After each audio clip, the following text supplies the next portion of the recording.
Hi, good morning, everyone. Welcome back to the series of All About English. ஃப்ளின்ச்சுன்னு இது noun verb ரெண்டு விதமாகவும் இதனை நம்ம பயன்படுத்தலாம். அந்த ஃப்ளின்ச்சுன்னா என்னென்னா எதையோ ஒரு அன்எக்ஸ்பெக்டடாக நடக்கக்கூடிய ஒரு சப்தத்தையோ இல்லை ஒரு நடவடிக்கையோ பார்த்து கொஞ்சம் உதறது இல்லை, லேசாக ஒரு நடுக்கத்தை வெளிப்படுத்துகிறோம்ல, அதுக்கு ஃப்ளின்ச் அப்படின்னு சொல்லலாம். Make a quick nervous movement as an instinctive reaction to fear, pain or surprise.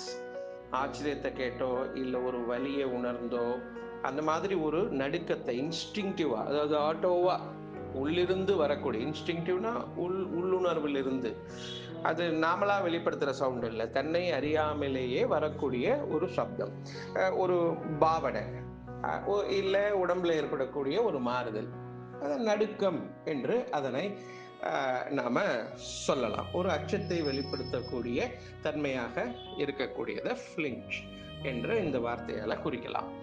உதாரணமாக, she flinched at the acidity in his voice.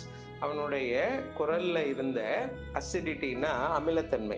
இதை என்ன சொல்லலாம் அப்படின்னா, அவன் நோய்வாய்ப்பட்டிருக்கலாம், அதனால அசிடிட்டி இன் வாய்ஸ், அதாவது வாய்ஸ் டிராஸ்டிக்கா லோவர் ஆகி பேச முடியாம தவிர்க்கிறது, அப்படி இருக்கலாம்.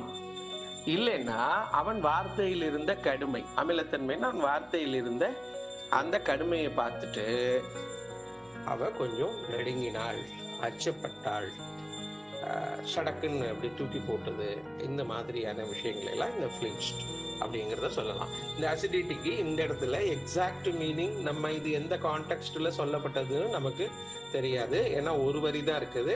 அதனால she flinched at the acidity in his voice அப்படின்னா அவனுடைய குரலிலே இருந்த அந்த அமிலத்தன்மை என்பது ஒன்று உடல்நிலை பாதிக்கப்பட்டதனால் இருக்கக்கூடிய ஃபீபிள் வாய்ஸா இருக்கலாம், இல்லைன்னா அவனுடைய வார்த்தையில் இருந்த கடுமை, அதை பார்த்து அவ அச்சத்தை வெளிப்படுத்தினாள், நடுக்கத்தை உணர்ந்தாள்.